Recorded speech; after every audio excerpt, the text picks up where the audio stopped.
Okay, welcome to lesson 70 of algebraic concepts, compound inequalities. So compound inequalities are a little bit different from traditional inequalities. So here's our objective, our rules and notes, just some notes about regular inequalities. Okay, so let's solve and graph the compound inequality. So t is greater than the negative 2 and less than or equal to positive 6.5. So we're going to draw a number line once I turn my pencil on. Okay, once we draw our number line, so for here, since we have two numbers, these will be our reference points. And so let's do it like this, 6 and 7, and 6.5 is right in the middle.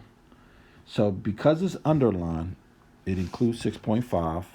It does not include 2.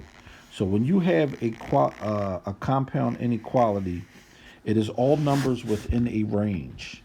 So and is all numbers between our boundaries. So negative 2 is a boundary and 6.5 is a boundary.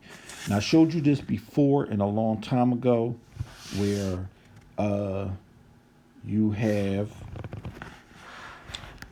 different ways of writing this set would be negative 2 and then 6.5. So the parenthesis would not include negative 2, but the bracket, the square parenthesis, would include 6.5. So that is our set, all numbers between 2 and 6.5.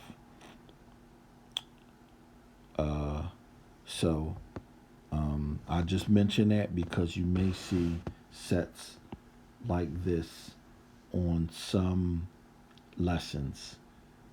Maybe not on my channel, but you may see them in other places. And I talked about this in an earlier video with solution sets. So look for that video if you see this form right here. This is a particular way of writing a solution set to a problem. Okay, so let's graph the inequality. So the first thing you want to do is split your inequality in half. So 0 is less than p, and then p is less than or equal to 4. So we're going to switch this one around. So p is greater than 0 and p is less than 4. So what does that mean? 0 and 4. And here are two boundaries. And it's all numbers in between 0 and including 4. So with an inequality, when it's written as one term, split it into two separate so that you can graph it. That's the moral of the story. So n is less than or equal to 1, or n is less than 2. All right, so we're going to use 1 and 2. N is less than 2, or n is less than or equal to 1. So basically that includes every number less than 2 because 1 is included in that set. So you don't really need the n is less than 1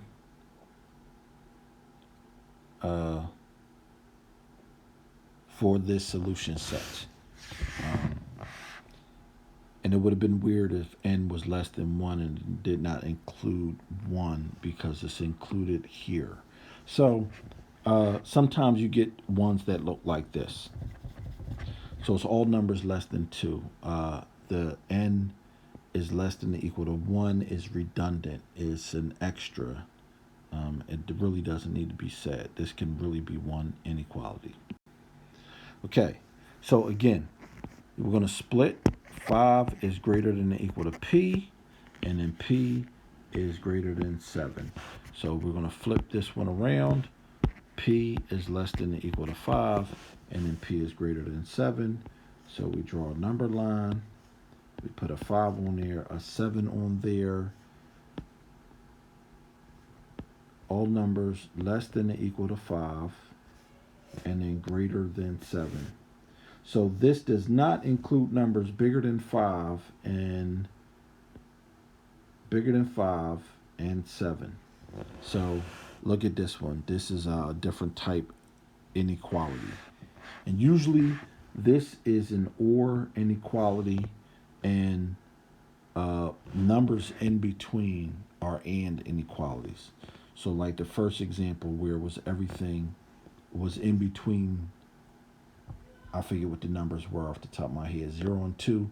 That's usually an and inequality, have two outer boundaries, and or inequalities usually have two inner boundaries where the numbers are outside of the numbers given. Okay, so those were our examples. And again, I will see you at the end of the video for a recap.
Okay, x is greater than 2 and less than -2. So let's see what we're dealing with here.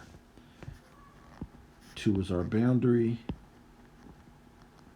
X is greater than that. And x is less than -2 at the same time. So this is an external boundary. All numbers, including +2 and bigger, and all numbers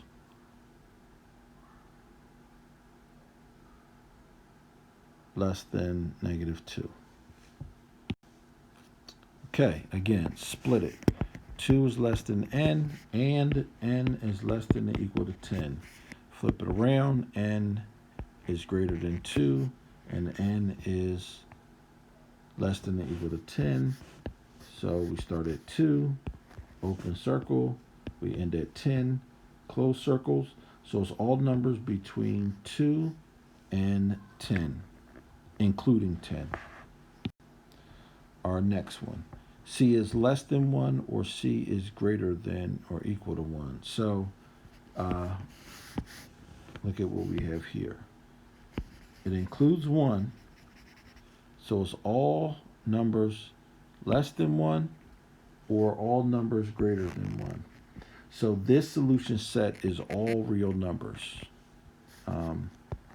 All real numbers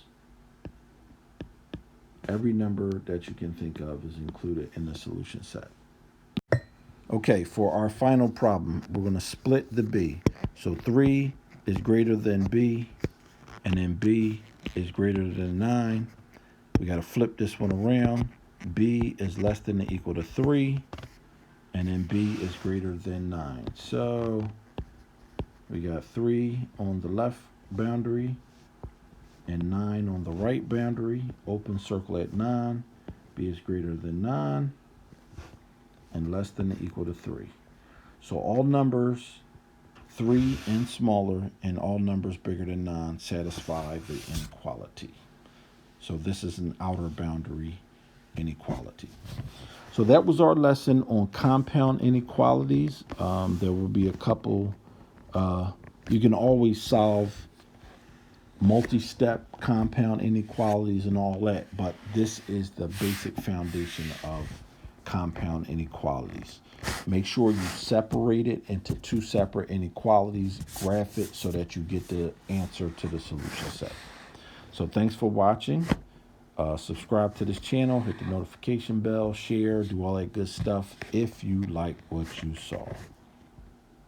And I will see you on the next video.